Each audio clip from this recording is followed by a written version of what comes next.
Bienvenidos a la Anacoreta de las Letras.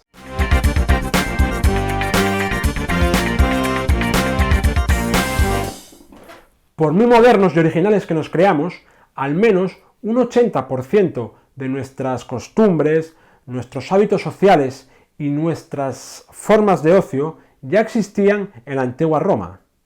Esta afirmación, que fácilmente podría ocasionar una encendida polémica con el cuñado de turno, es algo que Emilio del Río nos cuenta en su última obra.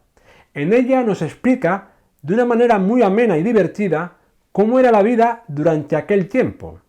Y a diferencia de la historiografía clásica, que por norma suele ocuparse únicamente de reyes, gobernantes o generales, Emilio pone el foco en el ciudadano de a pie, el tipo anónimo al que la gran historia deja de lado, pero sin el cual ningún rey hubiera podido comerse unos calamares a la romana. El libro se estructura en 30 capítulos, y en homenaje a la movida madrileña, que su autor tuvo ocasión de conocer de primera mano, muchos capítulos han sido bautizados con el título de algunas de las canciones más legendarias de aquella época. Pero esto no es un tributo que Emilio haga de forma gratuita, lo hace de manera deliberada para ambientar algunos capítulos, en los que muchas de las letras de esas canciones le van como anillo al dedo a los temas que trata. Por ejemplo, para hablar del interés de los romanos por la moda, algo que les ocasionaba no pocos desvelos, usa el tema Enamorado de la moda juvenil, del grupo Radio Futura. Y para resaltar que al llegar la canícula muchos romanos huían de la ciudad para irse a la costa napolitana de veraneo, recurre al tema Vaya, vaya, aquí no hay playa de los refrescos, apoyándose en cantidad de textos de autores clásicos como Marcial, Ovidio, Juvenal o Cicerón, y en varias ilustraciones que representan grabados que conservamos de aquella época. Emilio reconstruye la vida cotidiana en la antigua Roma, una vida que a grandes rasgos era muy similar a la nuestra, ya que al fin y a la postre los romanos y nosotros estamos hechos de lo mismo, o sea, de carne, de huesos y de pelos. Hubo una época en que Roma era el epicentro del mundo civilizado, una ciudad-estado donde se tomaban las decisiones políticas importantes, y donde la oferta cultural, social y gastronómica era proporcional a su grandeza física. En sus momentos de apogeo vivían en Roma sobre 1 millón de personas, lo que era una auténtica barbaridad, pues hasta en Londres de la Revolución Industrial no hubo otra ciudad que alcanzase unos guarismos demográficos semejantes.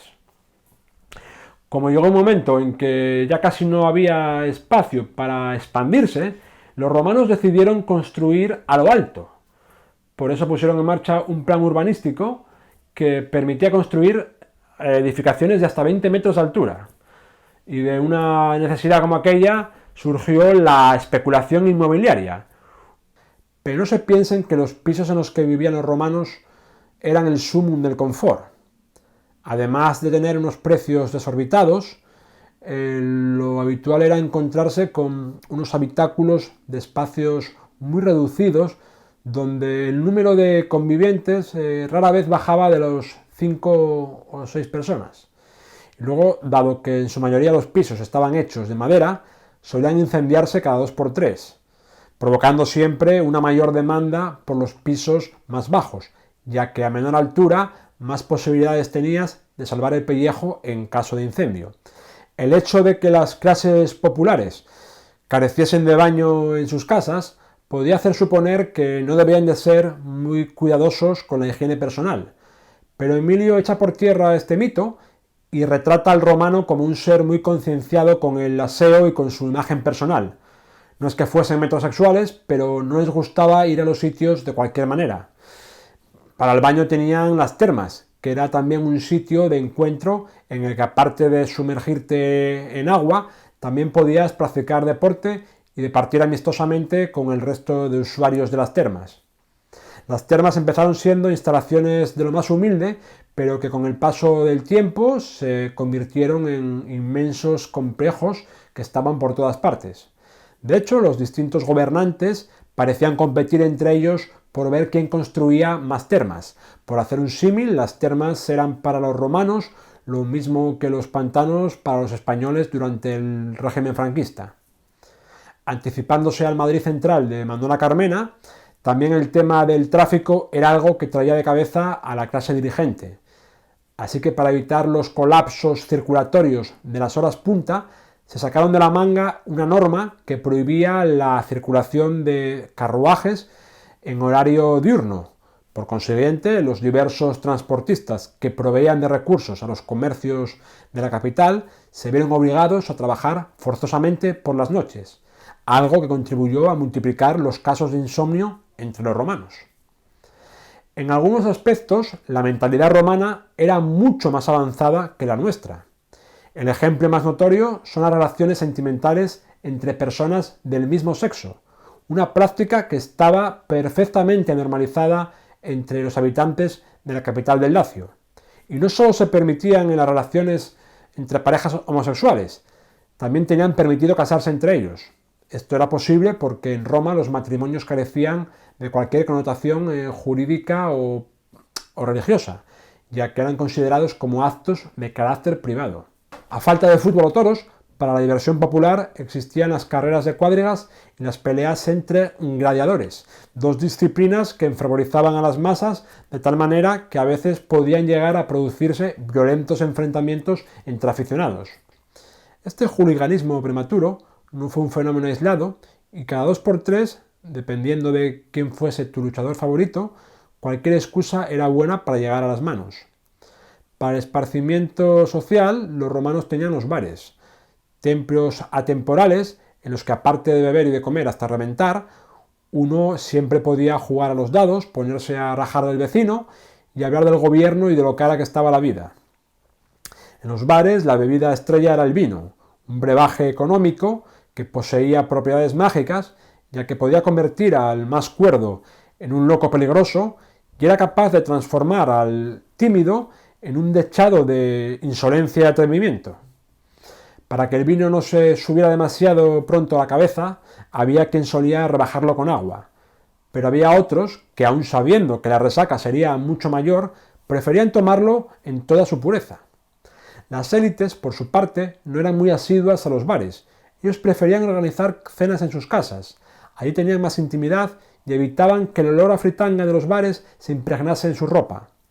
En el mundo romano la cena era la comida más importante del día, pero lo mejor venía después, ya que la mayoría de sobremesas se convertían en fiestas que podían prolongarse hasta altas horas de la noche. Para que la celebración no se desmadrase en exceso, los distintos invitados elegían a un rey de fiesta, una especie de árbitro que decidía cuándo se tenía que beber, así como la cantidad de agua con la que se rebajaba el vino. A título personal, uno de los legados romanos que más me ha sorprendido es haber descubierto que la peineta, esa marca blanca del corte de mangas, era un gesto que formaba parte del repertorio de desplantes romano. Dentro de ese mismo repertorio también estaba el famoso gesto de los cuernos, un gesto que mientras exista la música heavy tiene garantizado que no va a pasar nunca de moda. No me gustaría terminar esta intervención sin destacar la titánica labor que Emilio del Río lleva a cabo al intentar acercar el mundo clásico a la sociedad contemporánea.